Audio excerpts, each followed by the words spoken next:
Ito na yung unang lugar na sinasabi ko sa inyo na pupuntahan namin ng field trip nila Athena. Pagpasensyaan nyo na mga mamis kung medyo late yung mga upload ko ngayon kasi nga alam nyo na nagkasakit ang momshi panay nyo. And finally naman, bumabalik na talaga ng tuluyan yung boses ko. Ito pala to sa Tagaytay mga mamis. Ito ay yung The Gingerbread House. Alam ko marami ng mga nag-vlog neto na nagpunta sila dito. And kami, first time pa lang namin makapunta dito sa The Gingerbread House. Nung mga araw pala na to mga mamis, okay sana yung biyahe namin, mabilis kasi nga linggo to.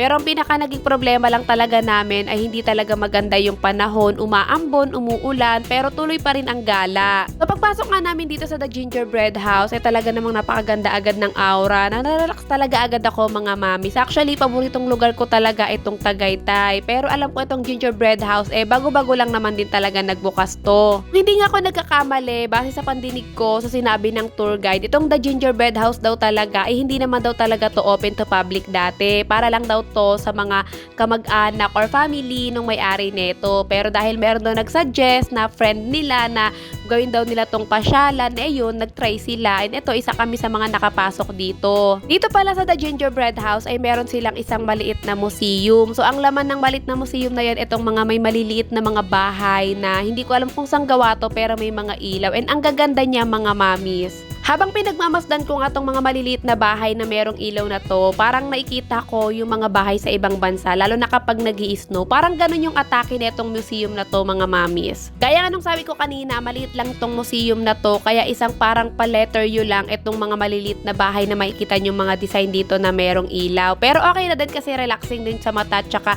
nakakatuwa naman din talaga dahil nga marami siyang pailaw na eksena. Hindi na kami nagtagal doon sa loob ng museum kasi nga marami pang mga nakasunod sa amin. And dito muna kami tumambay sa may court nila. Bago pumasok ng museum to, dito na agad yung court nila.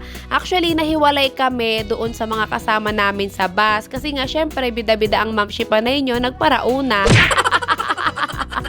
So dahil nga nawawala na yung mga kasama namin, o diba, yung mga kasama pa talaga namin yung nawala samantalang kami yung may sariling mundo. Eto nga't ginawa na lang namin ay nag-ikot-ikot na lang muna kami dito ng sarili namin. Actually, sinamantala ko na din talaga na nahiwalay kami dun sa mga kasama namin para nga mas mabidyohan ko ng maayos yung mga gusto kong bidyohan at makapag-picture din kami ng maayos. Kasi pag sama-sama kami, nahihirapan talaga akong mag-video pati na rin mag-picture dahil nga ang dami namin sa isang lugar kaya sabi ko maging bida-bida na lang muna ako. Mauna na kami.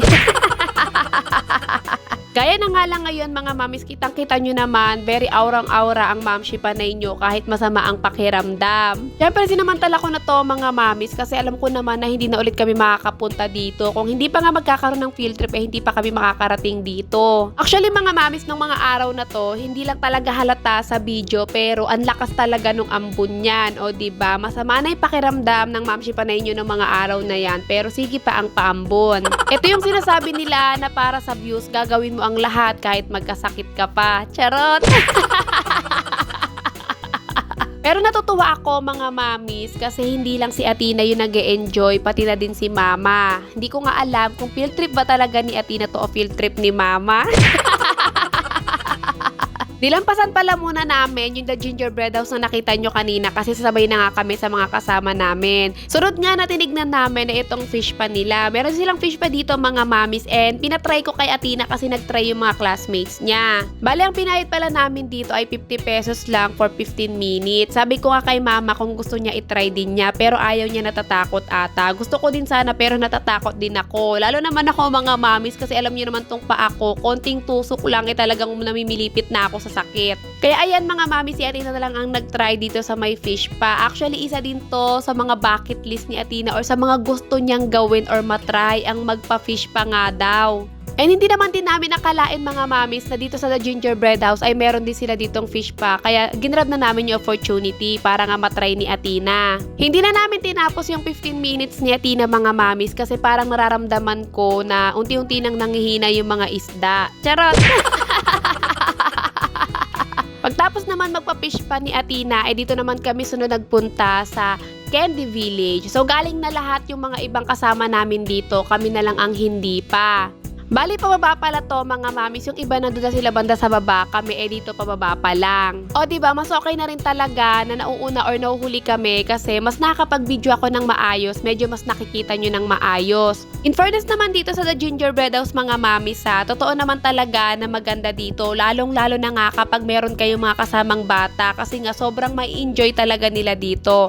Yun nga lang, kung tatanungin nyo ako mga mamis kung magkano yung entrance dito ay hindi ko alam. Pero pwede nyo naman i-search mga mamis kung meron silang page para malaman nyo kung magkano yung entrance nila dito para mga kung sakaling gusto nyo magpunta kasama yung mga anak nyo. So by the way, mabalik ka tayo dito. Tingnan nyo naman, super aura kami ng mama ko. Si Atina naman, hinahayaan ko talaga siyang mag-enjoy basta napicturan ko na siya. And wag kayong mag-alala mga mamis kasi kahit naman hinahayaan ko si Atina sinisigurado ko naman na tanaw namin siya ni mama. Gaya na lang niya, talagang gusto niya mapag-isa siya.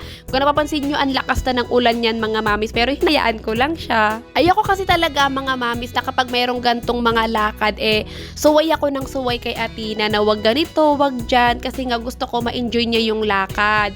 So by the way mga mamis, ito at bumalik na kami pataas. Nakapasok na pala kami dito sa The Gingerbread House na nakikita nyo kanina.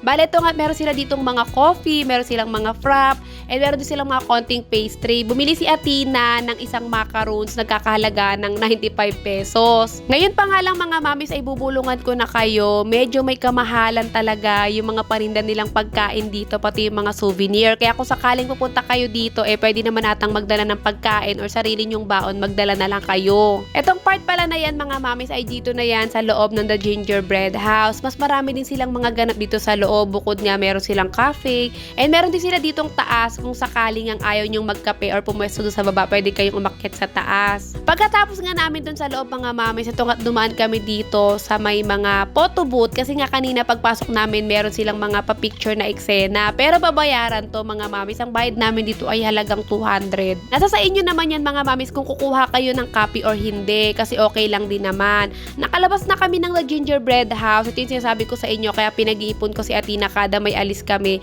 kasi nga para pag may gusto siya ay mabibili niya. Pagkatapos niyang bilhin yung gusto niya dun sa labas bago kami umakyat ng bus, ito nga dito na kami sa loob ng bus at ako naman ay kumakain lang ako ng konting chichirya kasi nga nakakaramdam na naman ako ng hilo. Ito talaga yung hindi pwedeng mawala sa akin kapag nasa bus ako.